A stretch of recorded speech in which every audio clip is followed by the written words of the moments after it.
Guys, if you haven't already, make sure to follow the podcast on Spotify and Apple Podcasts. It helps us more than you could imagine. All right, welcome back. It is episode number 21, and we actually recently just passed a mad milestone. Well, 250,000 subscribers. yes, Come let's on now. go, baby. So here we're joined by the very talented George, and you are the owner of one of both mine and Chip's sort of favorite brands at the minute, Represent Clothing. And yeah, I guess if you just be kind enough to introduce yourself, what you do, that sort of thing.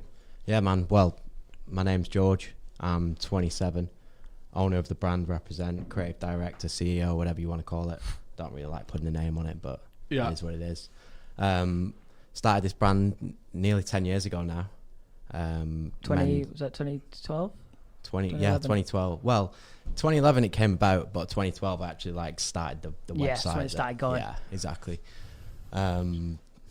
Built it from there. It's been a wrecking ball since. Yeah. Yeah, mate. It's been. I mean, I remember, what was it? I think the first time I heard of the Represent brand was probably like 3-4 years ago. And I just remember seeing, I think it was one of my friends was just wearing one of the pieces, and then I remember to ask him like, "Oh, where'd you get that from?" It was Represent, and then I didn't really take notice of it. And then next thing I knew, quite a few of my friends from there, and I don't know if there was like a certain point where you were like, okay, now it's really starting to kick off, but I felt as though 3 or 4 years ago, at least when I started to see things. Yeah, the 2016 was like the turning point for us. Made a really good collection, and it just got, everyone just loved it. What was the It collection? hit a lot of markets. It was called Dusk, and it was like it was all like washed out, oversized stuff. I And think it was I when remember this. it was when like Yeezy season was just starting, and like this more casual look to menswear was coming on the runway. And Was it all the distressed, like exactly, with like yeah. little holes in it or whatever? Is that when you started like doing your denim? yeah, Because well, no, that the was denim, popular. the denim was longer than that ago. Actually, that was what made the brand. Like in 2014, we did a fit of denim which my grandma actually made for me. Wait, your grandma made it for you? My grandma made it for me. She was a seamstress, and What? I had a pair of cheap Mondays that I loved the fit of, but they were never fitted enough towards the leg, towards the bottom of the leg. And she'd like fit them all for me, and I had like 4 pairs of black that I'd just rotate through. And everyone always loved them and said like, what are these pants? And I'd wear them as school pants. So everyone in school was like, oh, like skinny jeans were just coming in then. So everyone was trying to understand what this pant was. So I thought, fuck it, we'll try and do it. Try and put it through Represent, because at the time we just had like printed t-shirts. Yeah. So I sent this pant off to China and came back perfect, and we like literally just used to sell black jeans like every single day, hundreds of pairs. Yeah. So that was like the one item that took you guys from just like I suppose when people say like what was the one thing that happened, it was that pair of denim. your grandma gave you the key. Yeah, The grandma she gave did, the yeah. That is imprint. so She sick, had you the know. imprint on the It's brand. crazy, isn't it? Yeah. She set it up. That's pretty good. So that was a turning point for the brand. That specific. It wasn't set of like jeans. one day it just happened. Yeah. But like that's what like propelled us to be able to like have the cash to be able to do what we wanted to do and turn it into an actual label rather than just a t-shirt brand. Yeah, I mean, because Chip was telling me just before you came in as well, like when he first got, because you've been sort of following Represent's journey from early doors, and you were telling me the first T-shirt that you got. Yes. What was it? Describe it. I've got it. It was like a light green, paint splatters, Represent on there with a handwriting. Shit. Yeah. So this is, and Do also you remember this? this is very early doors. Probably got the T-shirt for about £25. Yeah, dude, we put it in Foot Asylum. Yeah, did you? I didn't even know collection. That was the first like real collection we did, 2013. Yeah. It was like sub-dyed.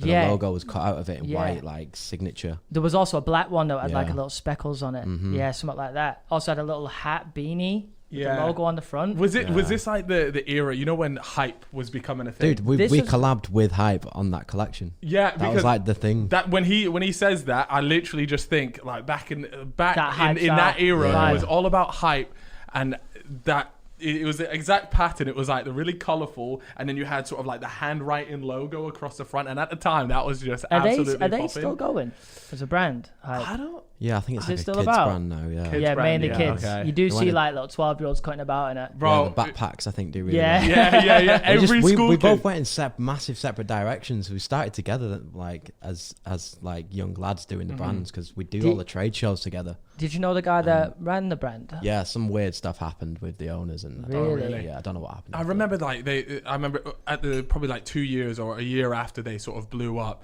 I remember just seeing the brand was sort of just in the headlines for like successful reasons. They were like, oh, it's getting bought out for XYZ, and then I was literally there like, these lot in the space of 2 years have just gone and absolutely caked it. But now the brand seems to have gone like in the complete other direction. Like it's just geared towards something else. bad stuff happened with like one of their suppliers buying them out and they fell out and yeah. Usually happens when there's like two young lads at the helm of a brand, I guess. Yeah. I mean, you started this with your brother, Yeah, is that right? Mike, yeah. Yeah, and what have you guys been doing it from the beginning, or is it one of you guys, and then you were like, "Come on, brother, like join me on this journey. Like I'm going to the moon here." Literally. No, I started it as a college project on my own, and then through university, I was just doing it day and night whilst I was doing my uni work. And Mike came in after that because that's when stuff started selling. Yeah, and he was already doing the graphics for me, and he's a better graphic designer than me. Did you both do the same thing at uni? Yeah, or? we both. Like, I just followed him everything he did. Yeah. Like is he an older brother? Sorry. Yeah, he was okay. he was my big brother. So through school and stuff, we were very like art driven. Everything had to be creative, and we didn't like the way like life was without art. So whatever he did, I kind of just followed in his footsteps. Then I started the brand, and he jumped on that. So now you do it together. Yeah. Do you enjoy working with him? Is it like? It's fucking mint. Yeah, I love it. I'd Really? never asked for I could someone imagine else. like working with your brother. Yeah, we're so different, but we have the same vision. Yeah. He's That's very good. like meticulous and he'll see stuff through. Like with everything he does, spend a long time on it. I'm like, I'm more urgent. I like to get stuff done and get put product out. So we like work hand in hand. Does one of you focus on the business side of things and the other creative, or you both try and do a bit of both? I focus more on the business, but I also do the creative, as in I like designing garments. Yeah. He likes designing graphics. Like the thing you're wearing now, that's him. Yeah. That's him. So the But graphic was him. Exactly. But You'll like these work pants are more. me. You'll work more on how it fits and. Yeah, exactly. Yeah.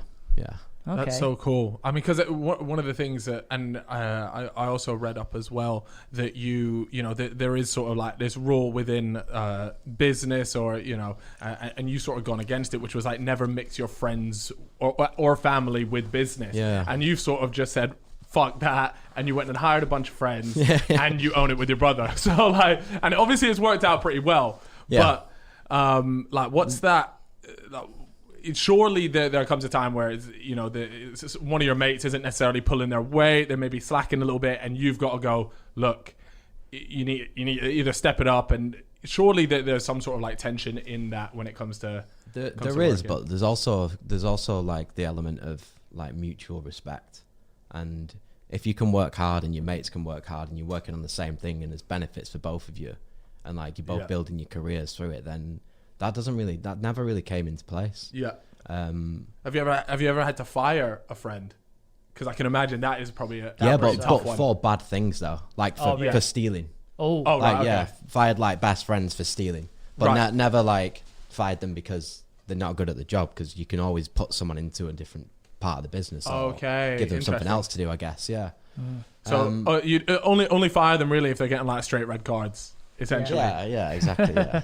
Yeah, that's so interesting, because I've sort of I've had similar sort of experiences, but I've always been maybe a little bit too scared to work directly with friends, because I just have that like internal fear. I'd love to be able to work with friends because you sort of it almost feels like 10 times better when you both win, because it's like you. Not only that, like that's your environment, that's who you're around. Yeah. Why would you not want to be with them in work as well? Can bring you up, makes the journey way better, experience of everything. But like you make a good point.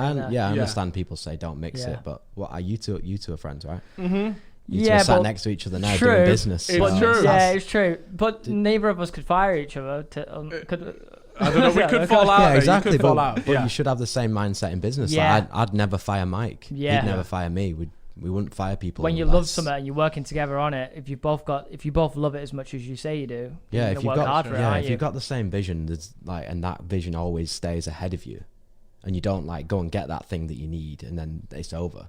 Yeah. Do you know what I mean? No, it's You're true. always on like a path. Yeah, I think it's probably quite important as well to sort of figure out, you know, there's probably the right friends and things. I think the reason why me and Chip work well is because we both have strengths in different departments, and we both recognize that, and we both, so like Chip, when it comes, he'll design the set, he'll get the set, you know, he'll do all that stuff, and then when it comes to you know, sorting out the studios, the paperwork, all that stuff, I do all that. Yeah, exactly. So it where works in that where sense. your weaknesses lie, your strengths are there. And it works just hand in it hand. makes a perfect partnership. To be Exactly. fair, you know, I couldn't do it on my own. Yeah. Don't want to gas you up too much. Alright, boys. Come on now. Well, it's usually this part of the podcast where we go through who's drinking what. And we'll start with Chip. Chip's I'm drinking is the actually empty. same thing I'm always drinking. Well, it's empty right now, but my lovely lady Amrita is gonna hit me with a top up. But it's a What vodka is it? cranberry. Vodka cranberry. Vodka cranberry. I'm going with the gin and tonic. And You then, actually on a gin and tonic there? yeah. Oh yeah. Well, I this thought is you were this is drinking a water. gin and Sprite. All right. So. Yeah, and then that looks pretty dangerous. That looks lethal. What's in there? That's water. Yeah, but there is actually Good you've reason. yeah, I feel like I've seen on your stories and things like that. You've been doing something called, what is it? 75 hard. Yeah. It's just it's like a mental toughness program. It's not Mate, really it really is nuts though. Yeah, the rules are pretty nuts, but Yeah. but I've been implementing them things into my life over the past few years, so it's not been like very difficult. Yeah. It's just tough to get 2 workouts in a day, and like So what are the rules? Sorry, can you? so it's 2 workouts a day. They got to be like 45 minutes minimum. There's no drinking. Yeah. You've got to take a progress picture every day. Yeah. You've got to read at least 10 pages of a book, and drink 2 gallons of water. That's it. How many liters is that? You can choose your own diet. Like you stick to Yeah. the diet. You can't cheat your diet, but you can choose your own diet. Okay. So if you want to be gaining weight, then you can. just That's fine. yeah, So that's fine. Yeah, Yeah. you don't have to cut. Or your diet can literally be cut sweets out. Oh, Right. okay. Okay. You know what I Okay. mean? I get what you're saying. You choose yeah. your own diet. It's not about the diet plan. It's about like the mental toughness and being able to discipline yourself. Mate, I think the tough part of the bit that you said would be the 2 workouts a day. So like the 1 workout a day, I prefer to get mine done in the morning. Yeah. And then that way, sort of like I'm awake, I'm ready, I feel better for it, and I just crack on with the day. But then it's like, do you split it up, one in the morning, one in the evening? Yeah, when I get home from work, I'll just go and do some cardio outside. Really? Okay. I'll go and do a row or something like that. Just get it out of the way. Yeah. Yeah. 45 minute run. What's that like? But 10K? but Maybe you can it's do a something like walk. You can do whatever you want. There's Right. no As long rule. as you are actively doing something, Exactly, then that yeah. counts. It's not about what you're doing. It's about getting it done. Yeah. that. Yeah. Do you know what I mean? okay. And signing it off every day. And there's like an app for it and stuff where you can track your progress. So with all that you're doing, what time are you waking up at the moment? I wake up about 4:45. Oh every single day. Yeah. 4:45. 45. I've done it for like over a year now. Just Why? because This is dedication. I like mornings. I'm a morning guy. Really? Most of my energy is in the morning. Yeah. I just figured that out by waking up earlier, and Yeah. if I train in the morning, I've got more energy in like for the start of work and all my employees coming in, and the energy's higher. Just Are you the because- first at the office? Yeah, always. Yeah, I was about to say. What time would you normally get to the office? Oh, I only get there like 7:45. But I'll train first and then I'll eat and Yeah. then whatever. I mean, you got plenty of time before that, I suppose. That So is- you go in bed. So you must be going to bed around 8 p.m. Yeah. You're do you not feel that's like you're bad. missing out? Like a lot of the good stuff No. happens between like 9 and 12. Yeah, but not really at the moment. Like I said, I'll do this until like the world opens up and I can go away Yeah. again. Be like, Yeah. like whilst I'm at home, I want to get my stuff done. Okay. So when the world opens up again, couple Shoreditch bars are back open. Yeah, 6 And a.m. you've got to innit? be out till Oh mate, 6 a a.m. lie until 6. Yeah, that sounds. Nah. But it's funny because recently I've been starting to say, right, I need to get up earlier. I keep getting up around 10 right now. Right. Because same I for have me. like, you know, 10's fucking late. Shit. That is That's like lunch so for me. early for me. wait, that's 5 hours after you wake up. But at the But same dude, time, I'm asleep at 8. It's the Yeah. same thing. Yeah, We're the just hours on a are the different same, right? schedule. Yeah. Yeah. Yeah. You're still getting 8 Mate, hours. the amount of people that DM me every day about it, like, how do you go to bed so early? How are you waking up so early? Yeah. Dude, I just go to bed earlier than you do. That's Yeah. all it is. Yeah. Still the It's not- same hours. Yeah, it's not Yeah. hard. I still get my 8 hours. You live on like the US time zone in the UK. Yeah. Like you It's live, 'cause I you wanna literally move there, live in man. New York. New York is 5 hours behind us, right? You're just living that life. Yeah. That is I'm conditioning myself for when I leave. really. You reckon you're going to leave, move abroad? I want to move to LA. Yeah, I did hear that you like that. In the next few years, I do. Yeah. What is it you like a about goal. the place? The lifestyle, Just the everything weather, about everything, the girls, man, everything. it All is of a it. good The place to food, be the back. drink. I agree with. I don't like the Love it all. people. I like LA Yeah, but except for the people that and the is- traffic. The traffic is dead. It's traffic so is Everyone very long. said, the traffic sucks. So If you bad. get the times wrong, the traffic Yeah. sucks. But if you wake up at 4 a.m., Yeah, That's true. it's That's different. do it. Nah, Over there, you'd be waking up at 1 a.m. Yeah. No, that's the problem is why I can't go now is the time zone. Like Yeah. I would actually have to be waking up at like 2 a.m. to do calls back here to Yeah. work, but I don't want to be doing that yet. No, there's something about LA that I agree. The weather out there, I feel like I weather do is want to unreal. move to a place where the weather is better. Because Palm for trees me, as well. For me, the weather That's makes it, man. such a difference. The weather has a direct Impact. influence on your mood, Yeah. right? 100%. I'm happier when it's good weather. Yeah, of course. Whether it's here in summer or whether it's abroad, like Yeah. you're happier when it's sunny. When you wake up, you look out the window, you see them blue skies. Oh, Not a don't cloud, gas me not up a right cloud now, in Chip. sight. You check the London weather app, Yeah. you see what? 20 degrees. Yeah, but then you look ready. at tomorrow and it's back to raining and you're like, what's the point in with this? 30 mile per hour winds. The problem is with England is when it is really nice weather, because it is, everyone's trying to make the most of it. So everywhere's too busy anyway. Yeah. Everywhere. So you right? can't really do anything. You go to the park and it's about 10,000 people. in Yeah. there. And you got the Donnies backing off their tops with the beer bellies out, and Yeah. they're just like, I didn't come to the park to see this. And then you've got the ultra ripped guys, and you're just there like, I need to go with to a the little gym. beer belly, Yeah. like, too many vodka cranberries. We had a good summer last year though, didn't we? That was good, man. Really That was good. fucking sick. But the best summer that I've had is 2018 was that? Was it 2018? Yeah. Was that World Cup summer? Yeah. Yeah. And Love the BTS Alex has just said I'm just not compared a Love Island fan. Love Who? Island to What World the fuck's Cup. that? Well, there you go.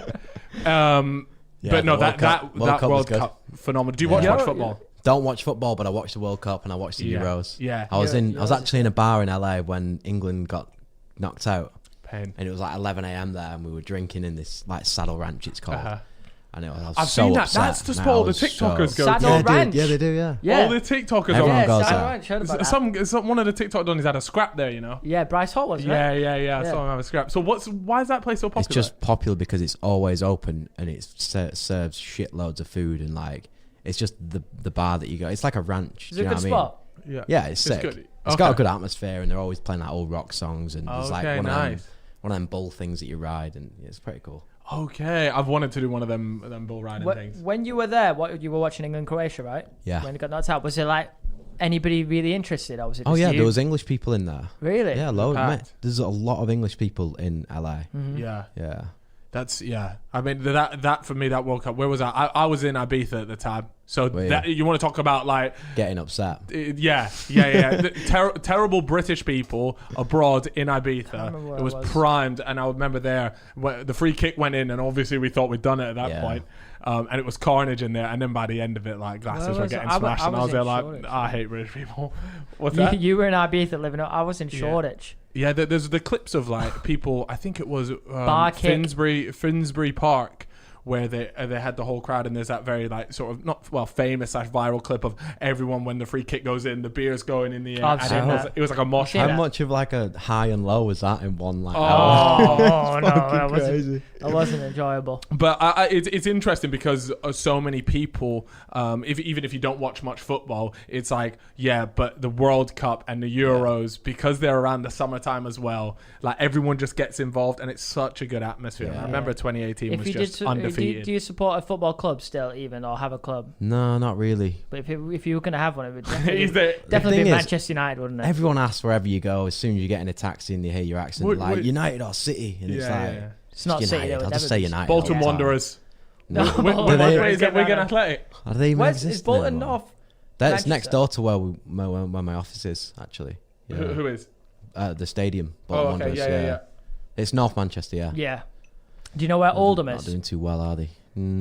Like Yeah, East do I know Manchester. where it is? Yeah. Yeah, I don't know that's- how they're doing that's in where I'm football. from, shit, Right. so- Oh, yeah. Yeah. Really?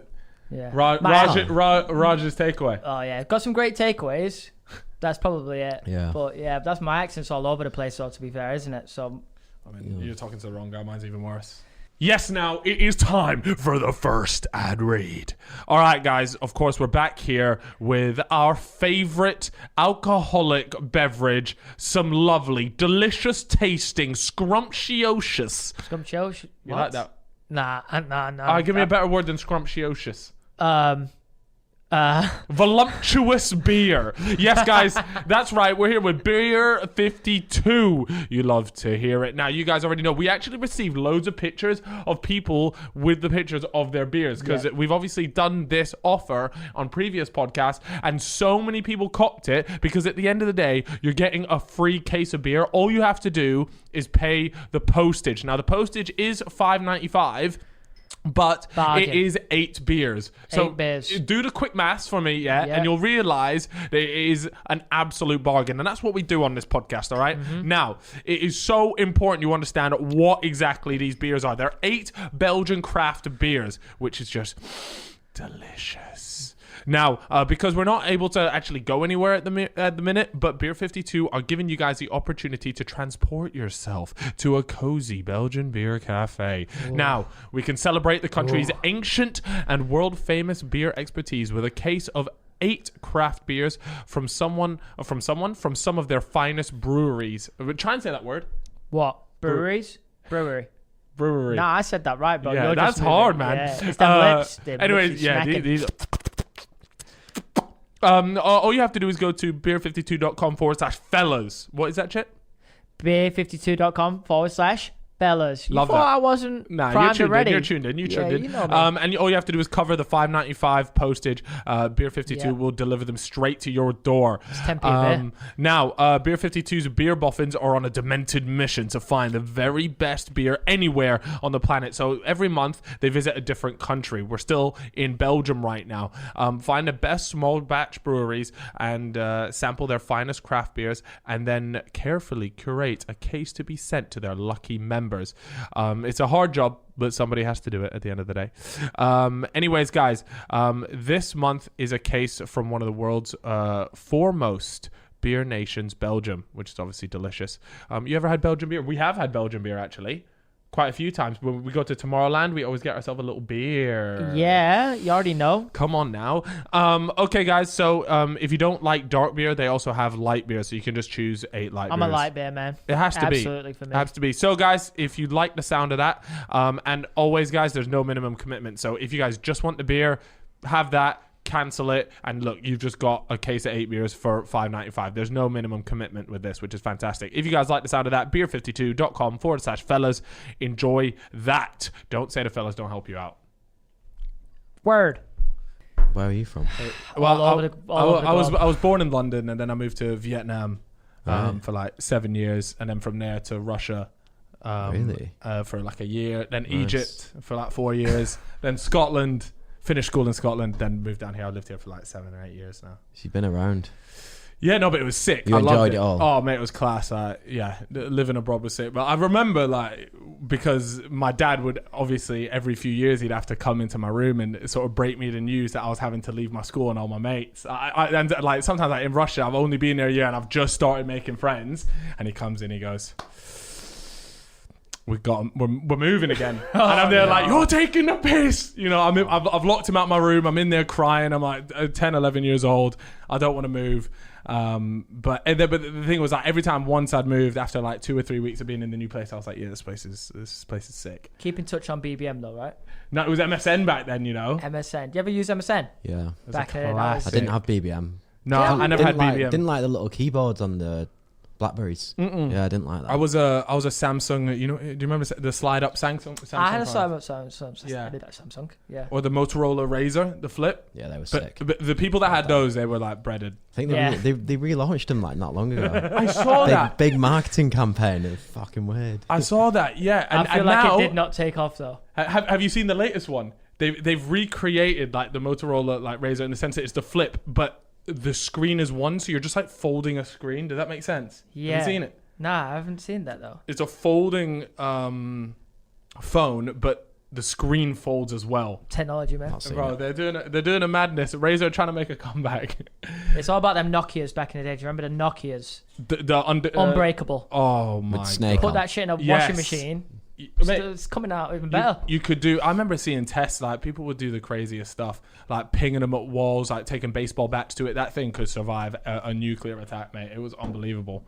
But yeah, other than that, well, I mean, I feel like everyone's got iPhones now, and if you have an Android, like you're just getting bantered in the group chat. Anyway, You're not an Android, are you? They're the weirdest things. Oh, thank The God. Android? Yeah. But anyone here rocking an Android? I actually had an Android for about a year because I had a brand deal. Yeah. And they gave me the phone, and I was like, I'll just use it. I only had to use it for a bit. Yeah. And then I actually used it, and I was like, you know what, it's a fucking decent phone, this. See, this is the thing. People that have them say they're better than iPhones. Yeah, but they're so alien to someone who's... Yeah, switching over. So since I had to use it for a bit, I was like, I'll get used to this a bit. Yeah. Actually turned out really decent. The only thing is, Instagram and Android don't work well properly. So the Instagram stories, bro, they look like it was. Have you seen them? 6 pixels. Have you seen how bad they look? Yeah, honestly, yeah. It's it looks awful. It's like it was filmed with a toaster every time. But the Android camera is really good, but it's the fact that the app doesn't work with the camera properly. Yeah.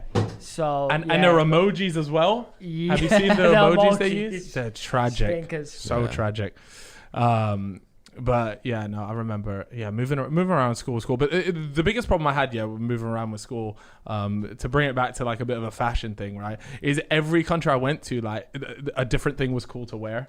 Because I would go from like an international based school to an American school to a British school. So I would wear like my American clothes and come to like a British school. Where in America? Bantered. No, I went to, so they would have American schools in these countries. Right, okay. So in Russia, I went to an American school there. Yeah. What? Right, yeah. So was it all like American kids? Yeah, it was mainly like military kids there. Shit. So they were speaking English. Yeah, they were speaking English, and there would be some Russian kids that would go there. Like some of their family would want like their kids to go to those schools. So you were going to a school with American vibes and American speaking kids. Yeah. In Russia. It was like how old were you when you were doing that?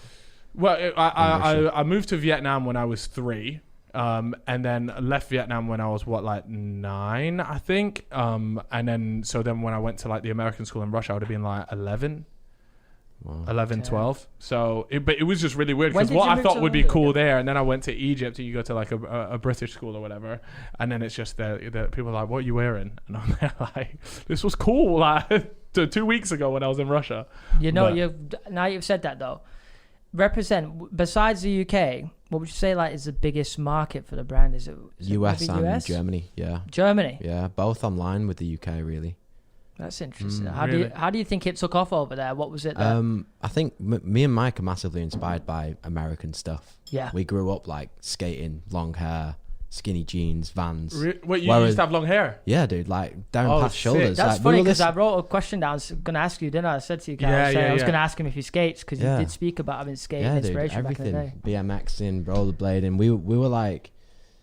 We wanted that like California life as kids. Like that's how we saw ourselves. We were so different to everyone in our schools because like where we grew up, it was like tracksuits and skinheads. Yeah, and like not much weird donk music and stuff. And we were into like rock and roll and we were just an outcast. But that's where our inspirations come from. And that's like when I was starting the brand, I was looking at people like Nicky Diamonds from Diamond Supply and like the brands like Huff and all that kind of skate scene that was like really booming back then, that streetwear scene. Yeah. So, and they were all American. So we was like, oh, let's be the English version of this and let's use British like eras as our inspiration and become what they are. Yeah.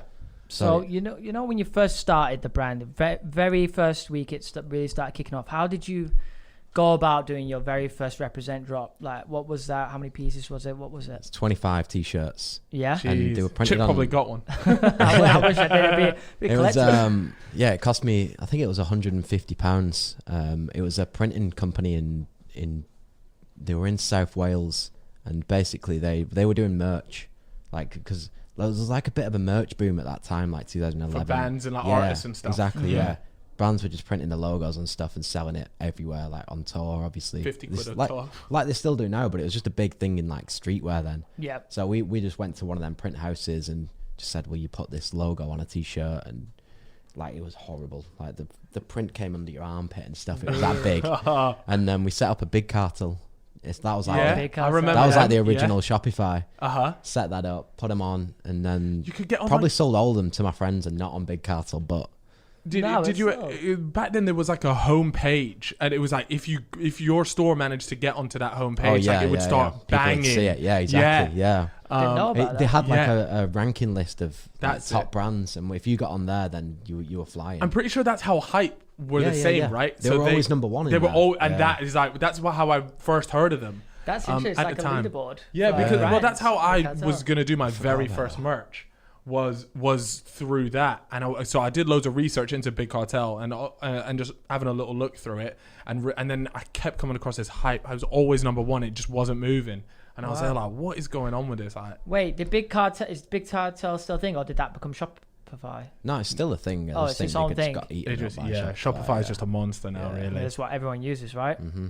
So how have you? So you started off doing like 25 pieces, Yeah. and it was like Then UK 50. based, and Yeah. then So did you just take whatever that money was, reinvest it, and then it just almost like a bit of like an exponential growth? we from just there? we just set up a PayPal account Yeah. and just left it and just kept putting it back in and putting it Yeah. back in, and then like I said, when my brother came in after university, after like I've been doing it for 3 years, then like we set it up as an actual business. Okay. Cool. Turned it into like a real limited company. Wait, so your brother didn't come in until after 3 years? Or? Yeah, Okay. It was around. He was doing all the graphics, but like we set it up after 3 years. Yeah. Like we went to my dad. My dad took me to his accountants, and he was like, "Right, these lads have made a bit of money. They need to like set up as a limited company. What's the best way?" And I sat in this guy's house for like 8 hours, just fucking wanting to pull my hair out. And at the end, he was like, "If you've not got X amount in your bank account, you should probably quit with the amount of time you've been putting in." And I was sat there thinking, "What the fuck?" Anyway, we had way more than what he expected, which was good. Okay. So we're like, Yeah. we're flying, let's go. Yeah. That was the start of it. I actually remember that. Yeah. When you get a limited company first set up, that's when you know like things are You think you're like got a rolling, real things are- business. things- Yeah. things are Shit got kicking in. serious. It's a little It's bit, nothing. of a good feeling inside. Like, Yeah. oh shit, I got my own limited company from this But little side hustle. And stuff. anybody could like tomorrow. You could just go make a limited company like for a tenner. Or Yeah, whatever the true. thing is, But when yeah. you are doing it at the same time, as when what you're you a love, kid, dude, and Yeah. So how old were you? Uni, you would have been what, like 20 around there? 21, I think, yeah. 21, yeah. I think you're the school year above me and Cal. Well, you're 94, right? Yeah. And Well, you're I graduated. 93. Yeah. There you go. Yeah, literally. And then so from there, you obviously your suppliers and things like that, because I do a bunch of like hoodies and stuff for Right. people that follow me and things. And then so what we've recently started doing is because the order quantity is in the thousands now, it's like instead of doing it UK based, we've now managed to hit sort of like the minimum order quantities of things in China and stuff. Right. But one of my biggest fears about that is like because it's weird, like when you think of China, people often think of like cheap, quick, fast, which it can be, but it's like I really wanted to make sure the hoodies were actually still really good quality and people weren't putting them in the wash and them shrinking first, stuff like that. But from what I understand, correct me if I'm wrong, but you guys actually still get your stuff done in the UK? Yeah, we make in the UK, we make in Italy, we make in Portugal. Yeah. We do a little bit in China. Okay. And yeah, you're absolutely right. It depends. It's how much effort you want to put into it, into finding the right suppliers and using the right fabrics and trims. It doesn't matter where it's made at the end of the day. Yeah. As long as you like, there is factories in China that are making Tom Brown. Yeah. Do you know what I mean? And there's factories in the UK that are making Alexander McQueen, but can also make a bad job of it. Yeah. But do you know what I mean? There's the world's so like vertical now that you can get anything done wherever. It's just what you're willing to pay. Well, how much work you're willing to that put was into it. was the main thing I was going to ask. Did there come to did you go through like the similar process of doing a lot of it through China because maybe your hoodies were priced at a certain? Well, at the start, I made all my jeans in China. Yeah. Just because that's the only place I could find that would like take on my orders. Yeah. Because we always wanted to make in the UK. We wanted to make everything in the UK. Yeah. And we still try to make as much as we can here. Just It's expensive, no? It's very expensive, but it like to get to that level of being able to pay for that, we had to use other places. We had to use China. Yeah. We had to use Turkey. Because that's one of the things that like I'd love to have everything made in the UK and genuinely be able to go over and watch the stuff being made, Yeah. and over like look at it from that perspective. Is that like an important? But it's just so expensive. Like the difference in price is like insane. People don't understand. It's Yeah. great, and it's not even just the price. It's like the time and effort you got to put into it. Because most factories here aren't vertical. They like you want to get a hoodie made, you've got to supply the fabric, you've got to supply the trim, you've got to supply the print. In the UK, yeah. They don't. It's not like a most factories won't even print for you or embroider for you. You got to then. So then you've got to send fabric, trims to a factory, make the garment. Then it's got to go to a labeling place. Then it's got to go to a print house. Then it's got to get bagged. Then it's come back to you. How much money are you wasting there in just logistics? Time as well. Yeah, that sounds like such a process. Yeah. But do you feel like it's better to be, when you get it made in the UK, you can go to the factories yourself? Yeah, right? it is good. I love it. Like I love like the amount of like personal touch you can put on stuff here. But you can do that everywhere. You can do it in Europe. You can do it in China if you go there. Yeah. So it's true. It's true. I mean, that's one of the people just have this thing in their head. It's like, oh, what it's like, you're getting your hoodie from China or whatever, and it's like, well, no, there's actually there's so many different samples that you go through, and it's not like, okay, here's a design, and then you just hope that you get back the right hoodie. Oh, dude, it's such a process. It's crazy. Yeah. And did China only do it when you order a certain amount? Yeah, so they have like minimum order quantities. Yeah. And that obviously depends on every factory or whatever. I'll have their own different one. Like I remember the first ones I went to, I got them done in Pakistan, I think, and the fit was really nice, but I wasn't really liking the fabric.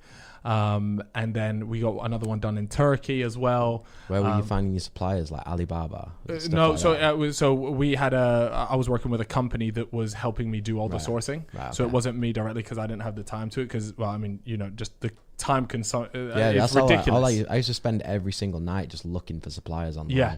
When I was like 19, 20, 21, that's all I did. Yeah.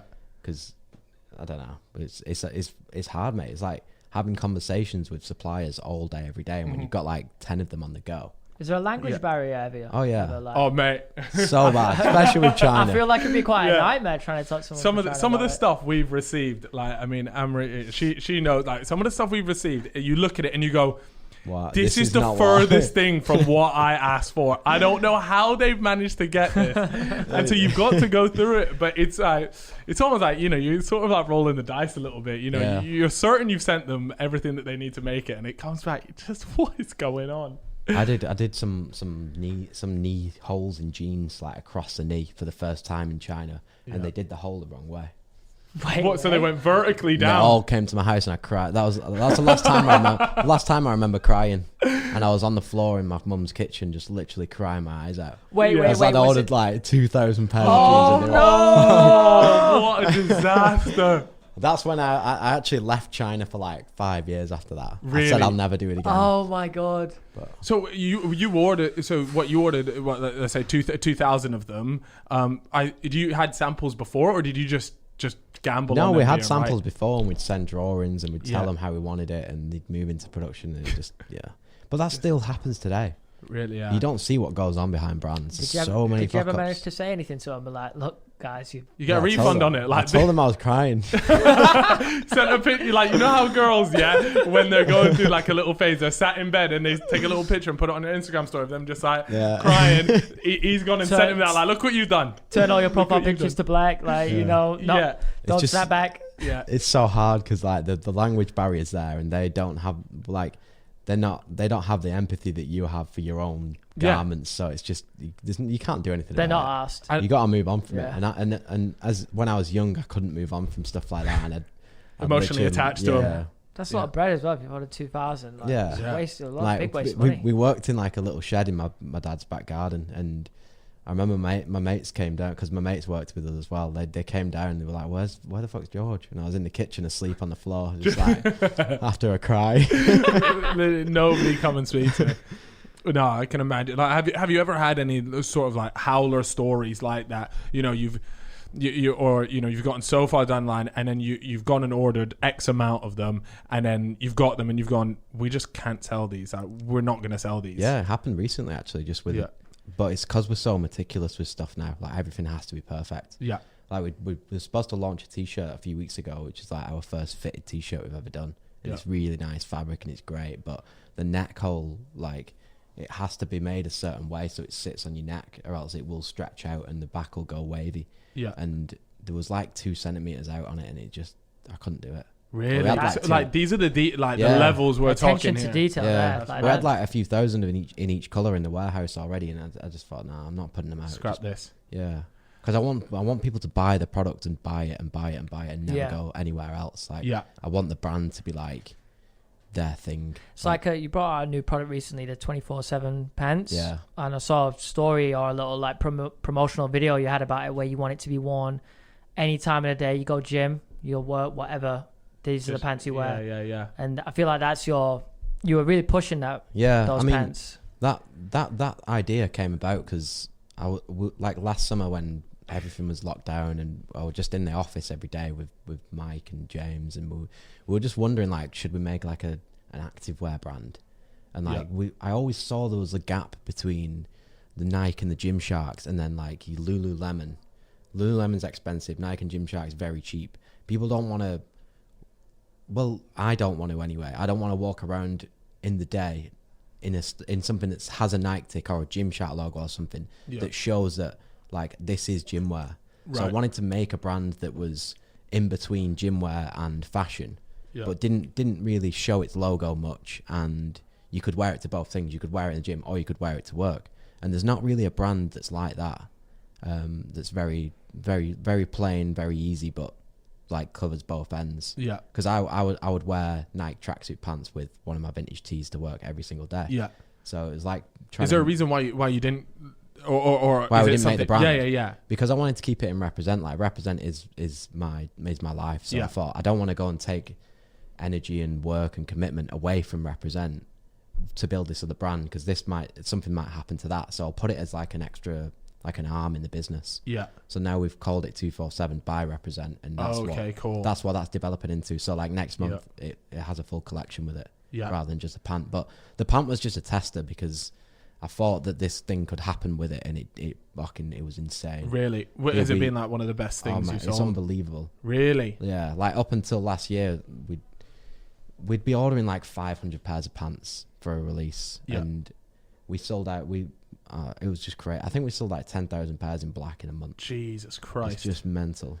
And you're just there like, we need to order more. Get on the phone now. Like, and then it was like build the collection out, build a winter collection out for it, but keep it in theme with the brand, because it's kind of got like the aesthetics of what Represent is, but it's got that gym wear vibe to it. So that's why it works. I feel like now, like with the activewear, I mean, we've recently seen with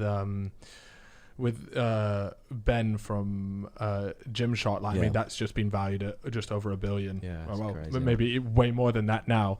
And it's just interesting to see that there's, it is all these very similar story to you in a sense. He started it off, was making these vests. I mean, you can look back at them now; they're shit. Dude, it's the exact same story. We were doing the same thing. We were messaging each other on Facebook saying the same thing, like, "Oh, I like your brand. I like your brand too." Really? Yeah, same thing. You still speak to him at all, or not Ben? No, I speak to Lewis. Oh, Lewis Morgan. Yeah, sure. No, I mean, that whole, it's just amazing that it's come from that, and like what it is everyone's just smashing it now, which is absolutely amazing. There's a lot of good success stories in like the brand building world. Yeah, and it's interesting. I mean, both of those. I mean, he's like Birmingham based. Yeah. You were saying you were like Bolton, Wigan, right? Am I right in saying that? Manchester area. My dad's from Wigan, so we'll say Wigan. Okay, Wigan. But yeah, no, it's just interesting that both of you guys have come from in the same areas. I remember like I was driving through Manchester with my dad, like when we were, I think it was like 2015, and those guys was fucking. They were the top guys, like the Gymshark. Really, yeah. And they drove past in these R8s, and I was like, shit, they're like 1 year older than me, and they've proved that they can do this thing. And I had it in my head all the time, like I'll do that stuff. So and now you drive a Rolls Royce. Yeah, you do. I've Bad seen boy it. whip, by the way. Yeah. I'm not gonna. Which one is it? Wraith. Right, I'm gonna cop one. This fellow's podcast. If you lot continue to buy the shit that we plug, I'm gonna roll up into the studio in a Rolls Royce Wraith. Yeah, stars. Did you get to pick the way the stars were aligned? Nah, in the roof? I think they do it by hand though. Really? Yeah. So if you're like, yo, I want this, like, how you can get like the pan. Pan? No one knows about the star constellations. Anyways, you can ask for like custom. constellations I think in they the started roof. putting like shooting stars in some of the new ones. but- Yeah, really. Yeah, that's a different level, man. That's a different option. We need some more 24/7 pants to be sold in order to get that one. Please buy. Yeah, exactly. No, I seen it parked outside because you've turned your garage into the gym, right? Yeah. Yeah, and it's just parked out there. I was like, that's a little bit of a whip, that. Did you like that car? Oh, I love it. Yeah. Dude, that's like, even though it's like probably lost 150 grand since I bought it, it's When did still you buy my it? favorite thing. Like 4 years ago now. Oh, okay. Yeah, it's Yeah. old. Thing She's is, old now. She's got a history about her. I look at it and I think, yeah, it's just a brand new Rolls Royce. That. Yeah. You've always got it shining. Yeah, there in the background. well, they brought the Cullinan out now, haven't they? The 4x4, which Yes. is unbelievable. Not seen but that. Is that the next one? For me, I don't know. You don't know. Have you driven any other sort of luxury top end cars? How does that one compare to other things that you've driven? I've always liked big cars, so Yeah. like Rolls Royce. The first time I ever saw one, I was like, "Damn, I need one of them." Yeah. And then that brand has like inspired my brand massively. Yeah. Like just the way they talk about the cars and the way they market them, and Yeah. that whole like dark vibe about them, and the words they use and the names they call the cars. I use that. If you look at my brand and you look at Rolls Royce, you'll see I have a massive inspiration from Yeah. it. So I've always loved it, and that means I had to fucking get one. Yeah, of course. So that was my goal when I was like young. Was there a time where it was like, was it building up towards buying that Rolls Royce, or was it like a day that just came about and it was like, you know what, I'm gonna cop it's one fucking of these. time. Let me cop it. Don't know, man. People always have like a negative attitude on like when you actually have a goal to buy something material, don't they?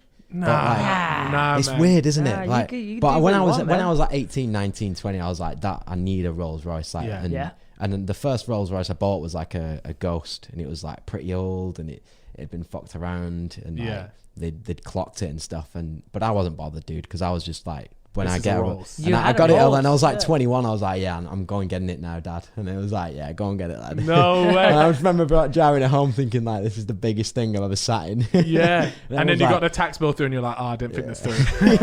Nah, well, that wasn't too expensive. Just I made Yeah. it look good because I wrapped it and stuff. Okay, so, sick. yeah. Yeah. I mean, I think, I mean, I'm one of those, I always think like, okay, look, the end goal should never be like a materialistic thing, but it's But you gotta one of have those that them. you got to have that Yeah. motivation. Like for me, you know, there's certain things that what I do, is I sit at home and I watch yacht videos, right?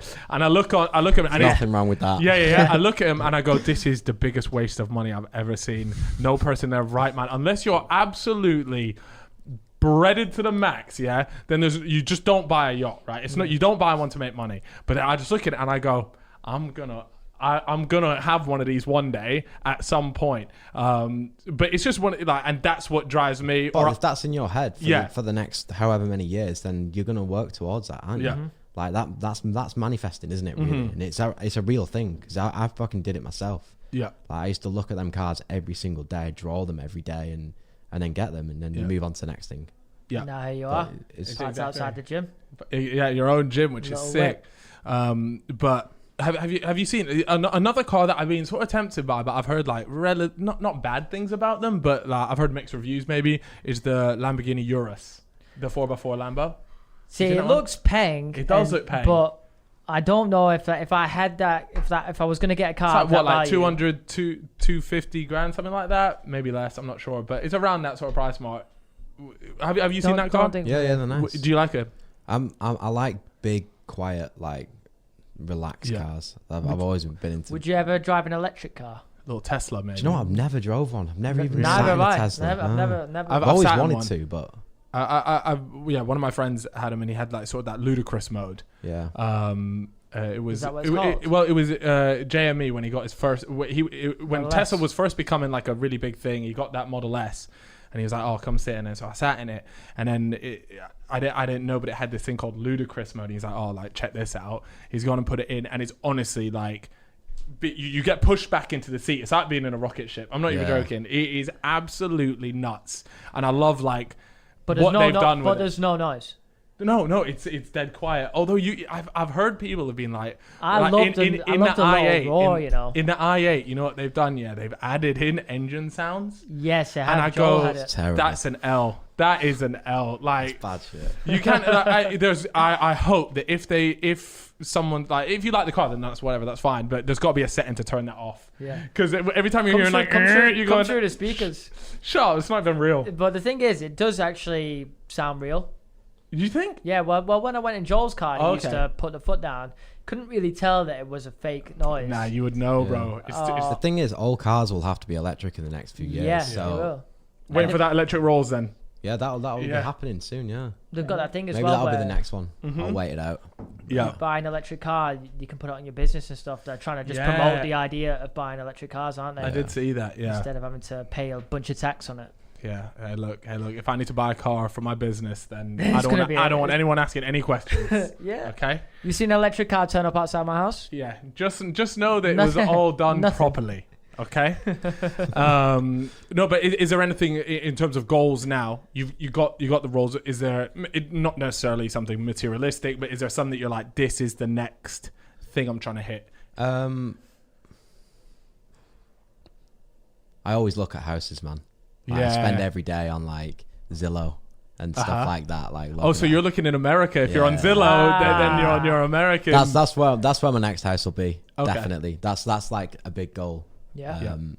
For me and my brother. Like his girlfriend lives there, and we want to move there eventually. Okay, cool. So LA, yeah? So having a place over there is on the bucket list. Other things. Would you move the whole business across, or would you keep the business in the UK? I think I'd keep it here. Like, we've got a really good team, and we've got a good network, and like all our suppliers are UK and Europe, so it'd be a bit stupid to go and try and move it to the US. But like, we're expanding our distribution, so we'll have places in the US and in all over the world distributing. So I suppose it doesn't really matter where it comes from. Yeah. But I don't know. I've obviously got goals with the business. Of course. Loads of them things, and that's it. I'm just stay focused on that. Yeah. Mission continues. No, it's yeah. I think I would it's love so to do important that. to have those goals. I mean, look, LA.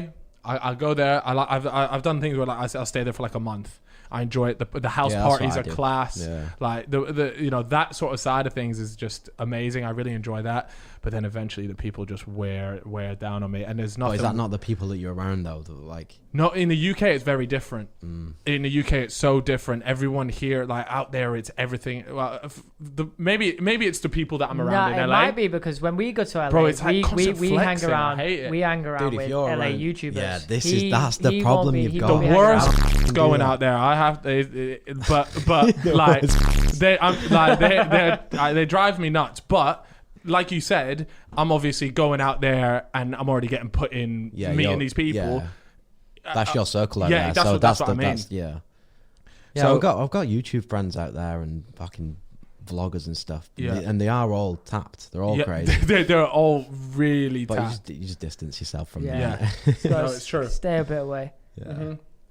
And you mentioned like you're obviously expanding the different places that you were like opening up shops and things. Obviously you guys were in Selfridges as well over here. To anyone listening, if you're not from the UK, Selfridges is like a sort of like a high-end department shop. Is that the right way to say it? They're huge now, aren't they? They do everything. They're mental now. Massive department. Harvey Nicks as well, sort of like a similar one. But it's where like a lot of high end sort of streetwear, things like that, they all get put in there now. And you guys were in Selfridges. And how does something like that affect not only your business but just like the reputation that you have there? Because I feel like maybe one of the biggest goals in being a high-end streetwear brand would be to be in a in shop them like doors. that. I think it's credibility for your brand, isn't it? Like Yeah. the reason why we took that route of doing wholesale and being in these select stores like Selfridges, like End, like Browns, like Harvey Nichols, is they have a good name and people go in them to shop specific brands and as a young small brand that's like a, how can I say, it's nice to sit next to like the big boys like the Gucci's and the Balenciagas and stuff. So did you go into the shop and you're like, well, we used are to do now that. Yeah, we next. used to We're do that, literally our next door neighbors are whoever, which is great, and we've got stores all over the world like that. and it's still only a small part of the business. Most of the business is online, and the reason why we do that is just for that credibility and for that look, and just for people to be in there. Like, if you love that sweater so much and you know that we sell into Selfridges, you'll go and have a look and try other ones on in there. Yeah. Or if you go into the store and you just find out about the brand, and then you go on the website and there's 10 times the amount of product. Yeah. Then you come into us anyway. So I think that's what happened. A similar sort of thing. I was in there and I came across Kith. Yeah. And then Kith now is one of my favorite brands. And they had a similar sort of thing. I mean, they're a little bit different because they sold other brands in their shop to begin with. When I was in New York, I went to their store and they sold like other brands in there. But for some reason, I ended up just almost ignoring these other brands, and I was just there for their stuff. But I was initially drawn in because they had a lot of different streetwear in there. And I was like, yeah, this is sick shop. And then I was like, holy shit, I'm just buying this shop's clothes. Yeah. And they just dropped their latest shop. It was really, really cool. And I guess that's just like a very different sort of maybe business model, or maybe they came from the other side. They've come from as a store and built it into a brand. Right. That's a phenomenal story though, the Kith one. That's crazy. There's not many stores that have done that. Yeah. Have you ever had a represent store, or like a pop-up We've store? done loads of pop-ups. I mean, we used to just do it based on like where we're selling to the most. So we'd do London, then we'd do New York, then we'd do LA, then we'd do Paris. And like we'd tie it in with the fashion weeks as well. So when we were showing a collection, we'd do a showroom as well and meet our customers and stuff like that. Yeah. And it always goes crazy. Like the queues we get in London are really they have like 500 kids waiting at the door. That's sick. Yeah, and whereabouts do you do? Where did you do the London one? Whereabouts? We've done a few. Where have we done?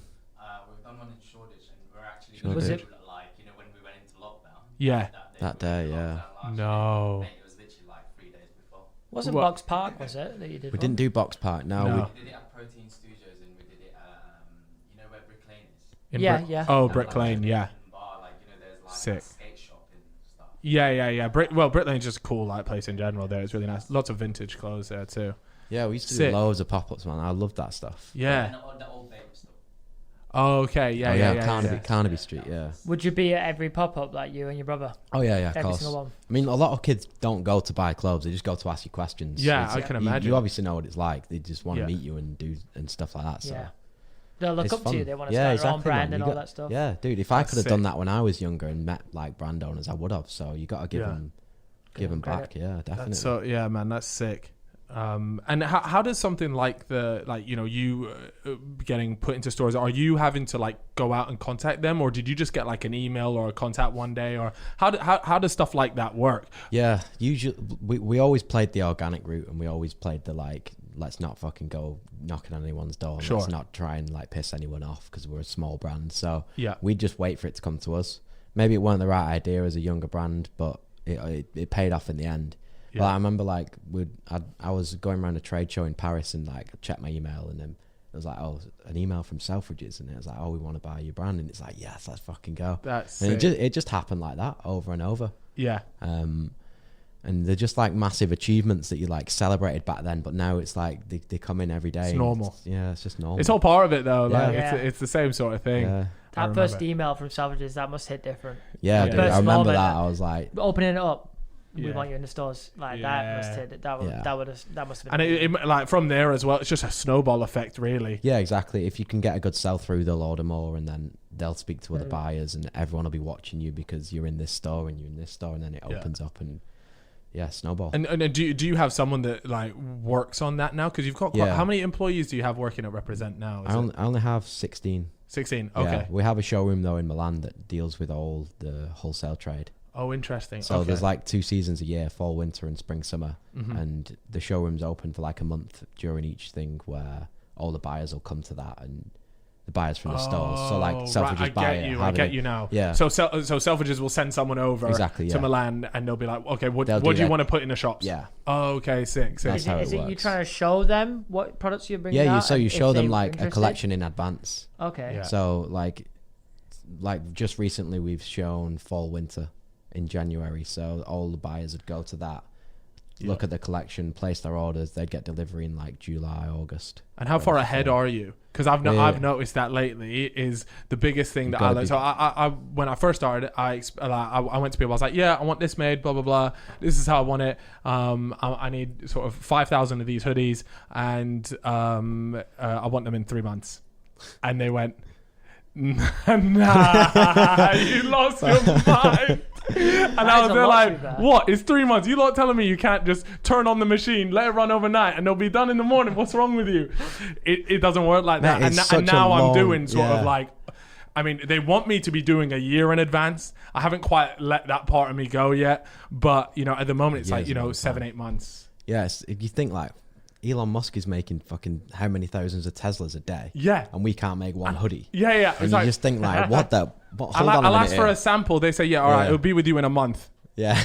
Mate, it's a hoodie. I still feel like that now, though. Yeah. And I've been doing it for 10 years, and I still feel like they just take the piss. But like, I actually need to go to a factory because I do truly believe that they get it done in a day. It's a hoodie. Like you're just like down on the priority list. If you want a holiday to that China factory, let's go. Let's go square up to and be like, yo, I'm here for the hoodie now. But yeah, so like, how far ahead are you guys when it comes to? Are you guys doing like? Are you already working on next year's stuff? Yeah, we've finished spring summer 2022. Jeez. But we're working on so many collections at the moment. Like we got the 247s now a full thing. So like. We've just finished that winter collection. We've finished fall, winter. We're working on spring, summer. That's nearly done. We're working on summer next year as well, which is another separate collection. And it gets a lot. There's a lot of stuff to do. And like when you're trying to put it all in like a theme and build it out to like a story, that's like where my difficulties lie. Like trying to create a story for each product and create like an actual environment for it all to sit in and look right together. Yeah, I think that's where a lot of brands kind of struggle with, and that's why they don't get the sales that other brands will, because there's so much effort gone into building a collection out to actually have a meaning behind it. Yeah, people love that. People love a story. People love a meaning now. I think I watched a video. I did watch a video the other day where you and your team were out in a house. I can't remember what it was about. Soho House. I'm not sure, but you were all there and you were all working on your stuff. Yeah. You know, you had people cooking up food, a bunch of laptops on the table. It was like, yeah, man. It was good. What you guys just head off to Soho Farmhouse, yeah? Because we wanted to make a collection that was like very English farmhouse inspired. Like we thought, right, let's rent what's it called? Is it Farmhouse? Soho Farmhouse. Rent Soho Farmhouse out for like 5 days or whatever it was, and we'll all just go there, take our computers, get the fire on. John was cooking everything, weren't you? Chefing it up. Pretty good, you know. Yeah, man, it was good, and we just vibed out there, didn't we? The story of it was obviously George and Michael were massively into Oasis. So okay. That story where like they locked themselves in a studio. Oh, is that? We wanted to do it like we're making a record, yeah. Exactly what we did. What, like locking in, then just like creating loads of different garments. Yeah, phones off, and let's just like making an album. Like when you hear That's like sick. how bands made an album and they were in the studio for 2 weeks and they didn't they just see knock anyone. out an entire album in 2 weeks, but they're so tuned in. Just drinking and fucking having a good time and something comes out of it. Yeah. So I guess we tried to do that. Yeah. That's sick though. I love that. I love that idea as well. But it's almost like not an excuse, but it's like you get to have a good time while doing it. So did you take the majority of it, or is it just like a few you guys, or was it like a big group of you? Well, of the 16, Like 6, 7 of you guys. Yeah, sick. Yeah, me and Mike do the designing. We've got my mate James who does like all the managing of it, production, everything like that. Steph has an input who does like all the e-com side, so he knows about all the data. And we just sick. put everything together. Yeah. And that's how we build a collection. Do you ever get it that one of my biggest fears is I'm now okay, so I've created the drop for end of the year. I'm worried come the end of the year I go, I don't really this isn't what I would have made. Like this isn't what I would have. I mean, it's still cool, it's still nice, but you're there just like, I would have done something else now that I'm here. Yeah, that's a big problem with the whole industry, that like you're designing so far in advance that when it comes to it, you've already designed another year in advance and you don't care about that collection anymore, and you've like kind of got over it. And if your new stuff's a lot better, then you feel like it's a bit of a letdown for you.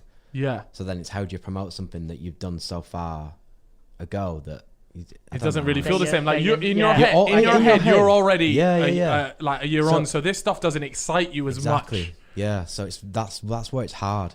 Putting it out to the public's hard because you're wanting to put something else out that's already miles ahead. But that's just how it is. Because there's also like fashion trends and things like that. It's like, okay, well, last summer was neon for, I don't know, whatever. It's like, oh, it's neon. And it's like, how do you guys figure out what is happening? Now, I've heard of, there being like, certain software, certain sites, things like that will all help you figure out what next year is going to be. But Yeah. do you guys depend on that, or is it, how do you guys figure it out? Never really used them. There's trend forecasters and stuff. Yeah, like that's what I mean. WGSN, Those but things. for us, it's more about like looking at what works for us and what our customers want. And like, I spend most of my day on Instagram just looking at what our customers are buying, what other brands they're buying, what they're actually pairing our stuff with, and trying to and doing it that way.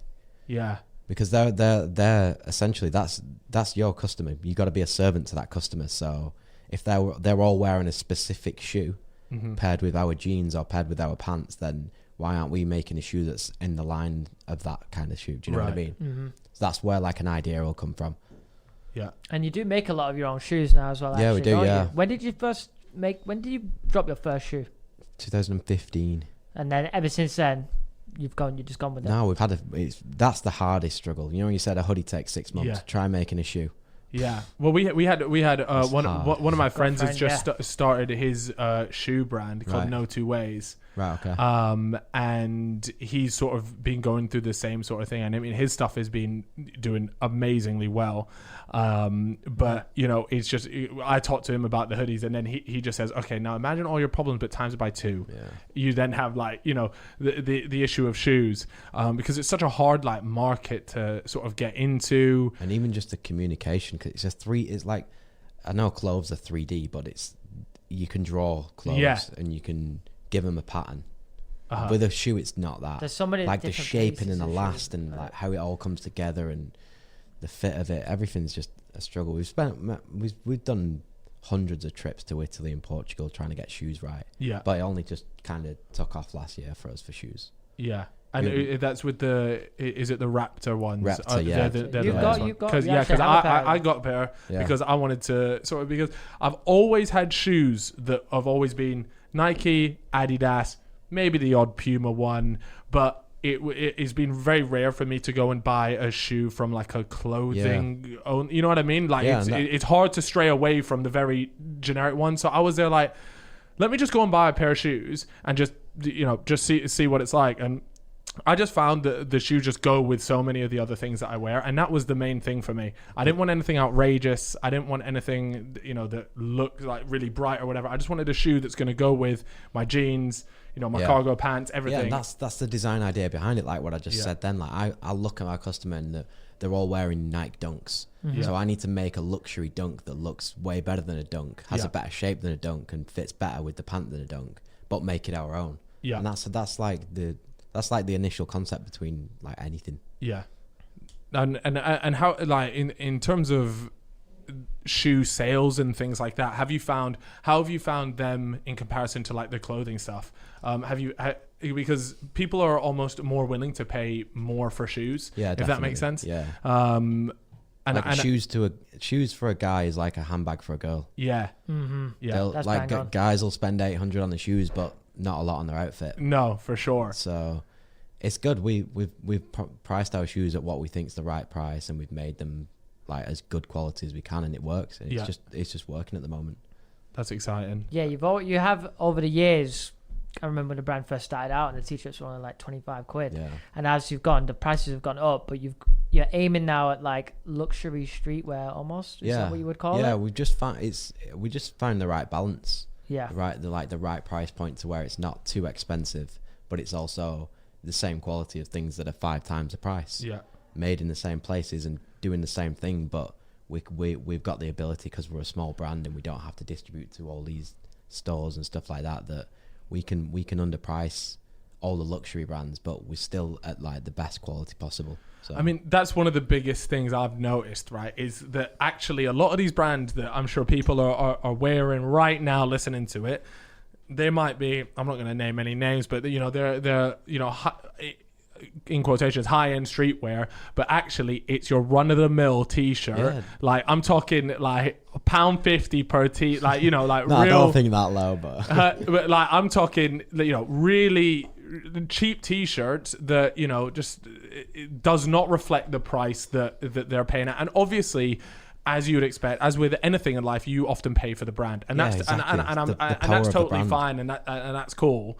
But I think people will be so surprised as to the quality of, you know, a t-shirt from, you know, a shop down the road than, you know, a really high-end one is probably actually relatively similar for certain of these high-end brands. And I think it's I think a lot of people would just be sort of a bit alarmed at the fact that they're paying crazy prices for maybe not so much great quality.